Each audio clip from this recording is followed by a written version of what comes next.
Salam damai sejahtera.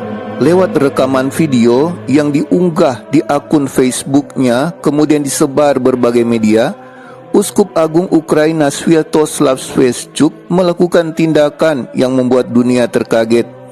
Pemimpin Gereja Katolik Yunani Ukraina ini melakukan seruan yang bertentangan dengan hukum dunia.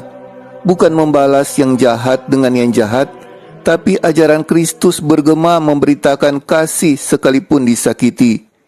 Dalam pesannya, Uskup Agung Sviatoslav Shevchuk menyesalkan kematian wanita dan anak-anak di tengah serangan Rusia ke Ukraina. Kemudian ia meminta warga Ukraina untuk berdoa bagi musuh-musuh mereka, yaitu Rusia. Dalam pesan video yang direkam di ibu kota Ukraina, Kiev, pada tanggal 1 Maret, Uskup Agung katakan bahwa saat matahari terbit pada hari ke-6 konflik, skala kehancuran terlihat jelas. Kami melihat sekolah, taman kanak-kanak, bioskop, museum yang hancur. Dan saat matahari terbit di dekat Kiev, sebuah roket menghantam bangsal bersalin, sebuah rumah sakit. Kami bertanya pada diri sendiri, mengapa wanita dan anak yang belum lahir, mengapa mereka menjadi korban yang tidak bersalah dari perang ini?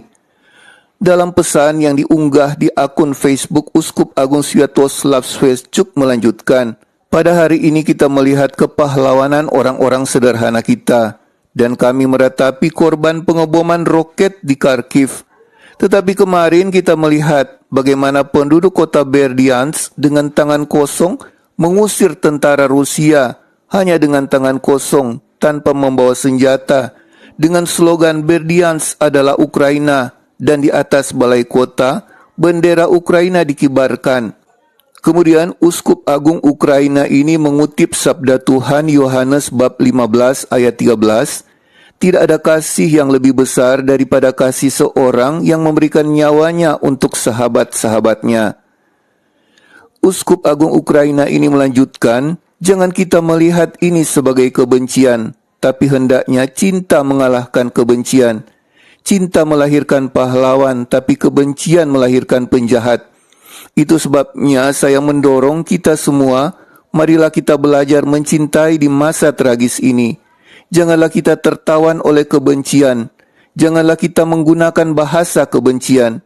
Kita akan menaklukkan keadaan ini dengan kekuatan kasih untuk tanah air kita, untuk Tuhan, dan untuk tetangga kita Rusia. Pesan Uskup Agung Ukraina ditutup dengan seruan, saya dengan tulus meminta Anda, mari kita berdoa bukan hanya untuk perdamaian di Ukraina, tetapi mari kita berdoa untuk musuh-musuh kita, untuk pertobatan mereka, untuk pertobatan Rusia, seperti yang diminta Bunda Maria dari Fatima untuk kita. Itulah pesan dari pemimpin Gereja Katolik Ukraina, sebuah pesan yang syarat dengan ajaran utama Kristus, yaitu kasih. Di saat semua dihancurkan musuh, di saat banyak air mata dan kesusahan yang disebabkan oleh serangan Rusia, tapi Uskup Agung Katolik Ukraina mengingatkan umat Katolik untuk tetap tidak membenci, tapi tetap mengasihi dengan mendoakan Rusia. Dengan marah dan membenci musuh kita hanya mendapat kepuasan nafsu amarah kita, tapi kita tidak menang. Dengan memaafkan kita menyerahkan semuanya kepada Tuhan. Karena pembalasan adalah hak Tuhan.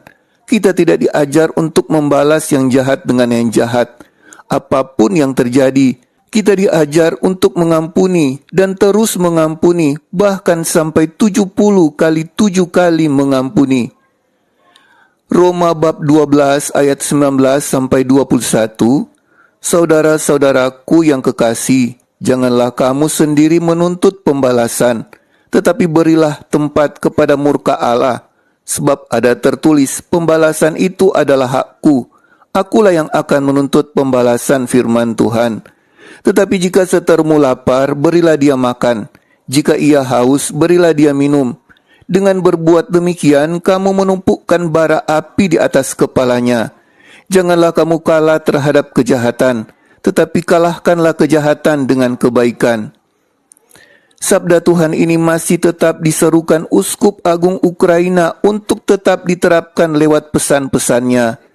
Sebuah seruan yang syarat dengan ajaran Yesus, sebuah seruan yang merupakan penerapan ajaran Yesus secara langsung, melakukan sesuatu yang sangat sulit, tapi karena diajar oleh Tuhan, maka itu dilakukan.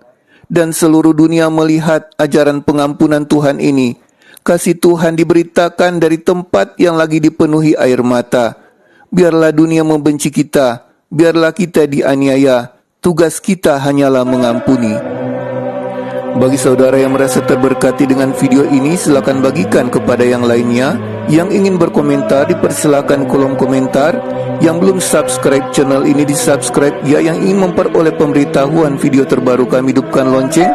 Yang belum menonton video kami yang lainnya, bisa dicari bagian playlist atau di bagian video dari channel ini. Terima kasih, Tuhan Yesus memberkati.